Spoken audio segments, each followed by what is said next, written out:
বিসমিল্লাহির রহমানির রহিম। আসসালামু আলাইকুম। আশা করি আপনারা ভালো আছেন, আমিও ভালো আছি। আপনাদের আজকে আমি জানাবো এক খামারির ভাইয়ের কাছ থেকে উনি কিভাবে খামারটা তৈরি করছিল, বর্তমান ওনার খামারে গরু কতগুলো আছে, এই খামারটা আসলে কি করি ওনার লাভ হচ্ছে না লস হচ্ছে, এই বিষয়ে একটু জানবো উনি কিভাবে শুরু করছেন। ভাই আপনার নাম? আমার নাম শ্রী শ্যামল চন্দ্র রয়। কীভাবে শুরু করছিলেন একটু বলেন। এটা করলাম আমি আপনার 2020 সালে 10 মাস 26 তারিখ থেকে আমার এটা শুরু করা। ঠিক আছে, শুরু করছি। তার মানে প্রথম হলো যে এটা আমি 7 মাস গাপ নিয়ে আসছিলাম, 1,27,000 টাকা খরচ করছি। 7 মাস গাপ 1,27,000 টাকা খরচ করছি। তার মানে এটার বাচ্চা ছিল ওই যে ওইটা ওটার বাচ্চা আবার হয়েছে, ওইটা আবার একটা বাচ্চা আছে। 3টে বাচ্চা হইল? হ্যাঁ, ওটা 3টে কি 4টে। এটার আর একটা বাচ্চা আছে, ওইদিকে একটা ষাঁড় বাচ্চা আছে। 4টা। আর একটা ছিল ওই যে এইটা, এটা কিনছি। ওটা কেনার পরে ওটা কিনছি 65,000 টাকা, খালি 65,000 টাকা, মানে বাড়ি আনতে মিলতে আমাকে 67-68,000 টাকা খরচ করছে। আনার পরে ওটাকে বীজ দেওয়ার পরে এই বাচ্চাটার আর একটা বাচ্চা ছিল, ষাঁড় বাচ্চা। ওটা বেচছি আমি, ওটা বেচছি প্রায় 55-60,000 টাকা বেচছি। আর আবার একটা বাচ্চা আছে, সেটা ওই দিকে আছে, ওইটার বাচ্চা আরও একটা আছে। আবার এটারও বাচ্চা আছে ওই দিকে। তাহলে আপনার বর্তমান গাভী কয়টা?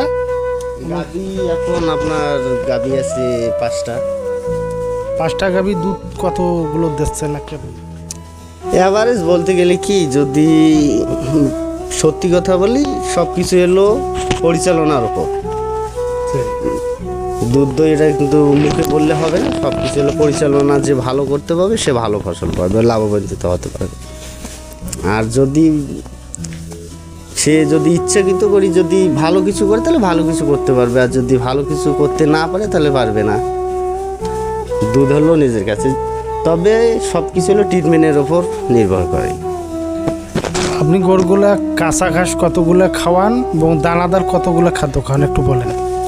দানাদার হলো কি, আপনার যে আপনার 1 কেজি দুধ নামাইতে গেলে 400 গ্রাম খাবার দেওয়া লাগে।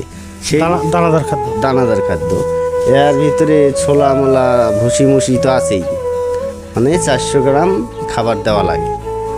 1 কেজি দুধে মানে এভারেজ হাফ কেজি খাদ্য দেওয়া লাগে। তো সেই হিসাবে ওটা যদি আমার 15 হয়, তাহলে এখন হিসাব করে আসেন কত হয়। 7.5 কেজি। কাঁচা ঘাস কতগুলো খাওয়ান? কাঁচা ঘাস 15 কেজি খাবে। তাতে আপনার মানে খামারটা করে গিয়ে আসলে কি এটা লাভবান না কেমন একটু বলেন তো। হ্যাঁ, লাভ আছে। আমি যে এখন দিয়ে ব্যবসা করছিলাম, ওকে এখন কম বেশি আমি কিছু হাতে নিয়ে নিয়েছি। আর যেটা আছে এখন বর্তমান, এটা একটু লাভের মুখে আছি। কি করছিলেন? আমি তো আগে অনেক কিছুই করছি। আমার প্রথম লাইভ হলো গার্মেন্টস ডিপার্টমেন্টে। গার্মেন্টস থেকে তারপরে আমি অনেক কোম্পানির চাকরি করছি, করার পর আবার কন্ট্রাকশনের কাজ করছি। করার পর 2020 সালে যে করোনা আসলো, করোনার পরে আমি একই চাকরি করি। সব আর কিছু নাই, না থাকার পরে কিছু দেশি গরু ছিল আমাদের, কারণ ওই সব বেচে তারপরে আমি যে উদ্যোগ নেই, যে বিদেশি খামার করছেন, যে আর মানুষের প্রতিষ্ঠানে কতদিন করে নিজে যদি একটা কোনো প্রতিষ্ঠান করতে পারি, এটাই আমার পরিকল্পনা। আর এই পরিকল্পনাটা হলো অনেক গবেষণা করে করছি আমি। তা বর্তমান কি আপনি বাসায় থাকেন না আবার বাইরে যান? না, আমি সবসময় এখানেই সময় দিই, খামারে সময় দেন। ভবিষ্যতে আরও বড় কিছু করার পরিকল্পনা আছে আমার। যদি আমার শরীর স্বাস্থ্য ভালো থাকে, তাহলে আমি আরও বড় কিছু করব। তবে যারা বেকার ঘুরতেছে, তারা যদি এই ডিপার্টমেন্টে আসে, কিন্তু শ্রম আছে, কষ্ট আছে, কষ্ট করলে কৃষ্ট মেলে, এটা কথা। তবে কষ্ট আছে, যদি কিছু ভালো কিছু করতে গেলে কিন্তু কষ্ট থাকবেই। ঠিক আছে। তবে আমার চিন্তা ধারণা ছিল যে আমি ব্যবসা করবো বাজারে। বাজারে যদি আমি ব্যবসা করি, দেখা যাচ্ছে যে আমার তো নিজের জায়গা নাই, ওখানে 2 লাখ টাকা দিতে হবে। ওই 2 লাখ টাকা দিলে আমি 2 বছরে এরকম আরও 2 লাখ কামাইতে পারবো। আমাদের প্ল্যান ছিল এটা। এখন আমি যদি একটা বাজারে কোনোখানে ব্যবসা নেই, বা তার ডেকোরেশন, এই ভরা সেই ভরা দিতে অনেক কিছু, মানে 8-10 লাখ টাকা লাগে। ওই 8-10 লাখ টাকা দিয়ে যদি উনি নিজেই বাড়তে করে, নিজের বাড়ির জায়গা ভাড়া দিতে হবে না, কিছু করতে হবে না, বাড়িতে বসে থাকি যদি করতে পারে, তাহলে লাভবান হতে পারবে।